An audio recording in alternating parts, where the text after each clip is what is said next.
You spent 20 minutes deciding what to order for lunch today. Not because you were hungry, but because your mind was terrified of regret. Most people think overthinking is just thinking too much. But anyone who lives inside an overthinking mind knows the truth. It is not extra thinking. It is mental paralysis. You don't analyze to understand. You analyze to feel safe. You analyze to avoid regret. You analyze to prevent the weight of your own judgment. If every decision feels heavy. If simple choices become internal battles. If your brain replays possibilities like a broken machine. In the next few minutes, I am showing you the hidden mechanism that traps overthinkers.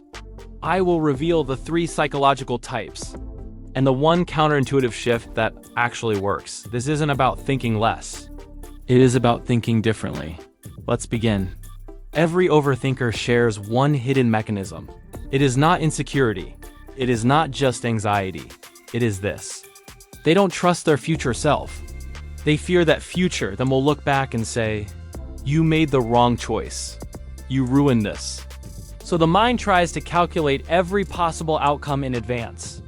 Not because it wants to make a good decision, but because it wants to avoid all risk, to avoid all loss, to avoid all embarrassment. Overthinking is not about the decision. It is about avoiding blame. Deep down, overthinkers believe this dangerous idea. If I can just think enough, I can protect myself from pain.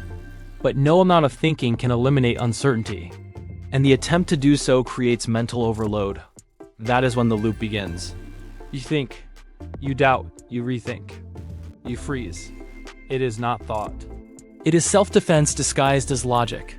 But here is what most people don't realize. This self-defense mechanism comes in 3 distinct forms, and one of them is controlling your life right now. Not all overthinking is the same. There are 3 psychological profiles. As I explain them, ask yourself, which one is you?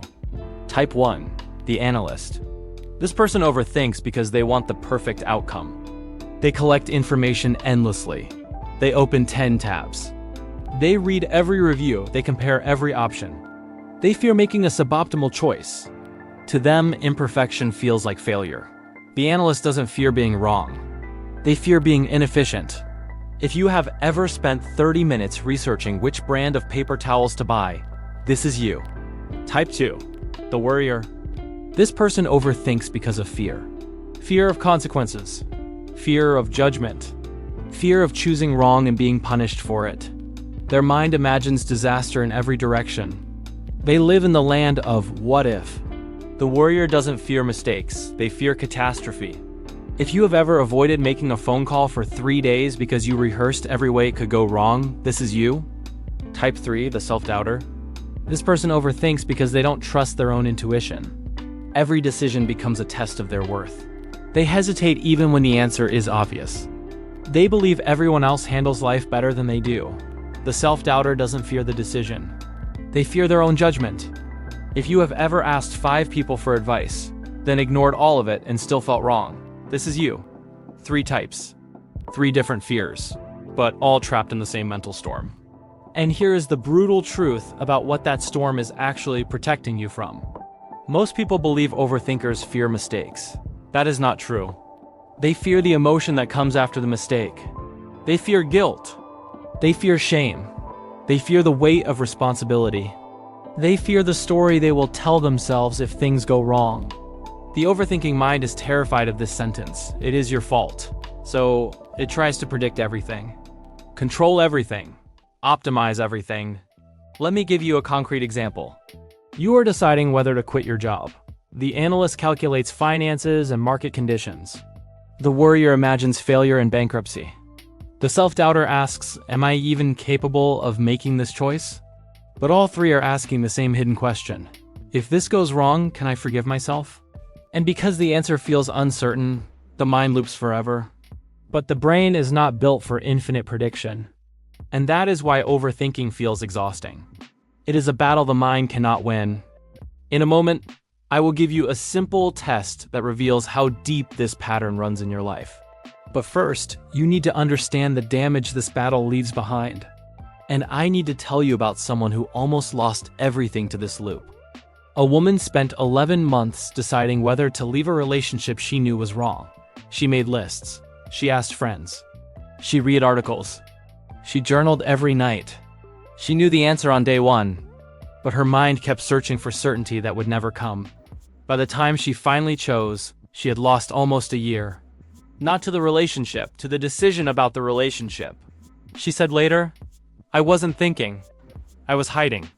That hiding has a cost, and the cost compounds over years. Overthinking doesn't just waste time, it erodes self-trust. Every time you think, hesitate, and reverse the decision you already made, your brain learns a lesson. I cannot trust myself. Over time, this becomes a belief. Then in identity, you don't just overthink decisions. You overthink who you are, and that is why decisions feel heavier with age. The more times you doubt yourself, the more difficult it becomes to believe yourself. You start needing confirmation, validation, reassurance, permission. But no amount of reassurance fixes self-trust. Only action does. Now here's the test I promised. These are the 7 signs that overthinking has taken root in your mind. See how many feel too familiar. Sign 1. You replay conversations long after they end. Sign 2. You rehearse future conversations before they happen. Sign 3. You agonize over small decisions but avoid big ones. Sign 4. You ask others for advice, then ignore it. Sign 5. You make pros and cons lists that don't help.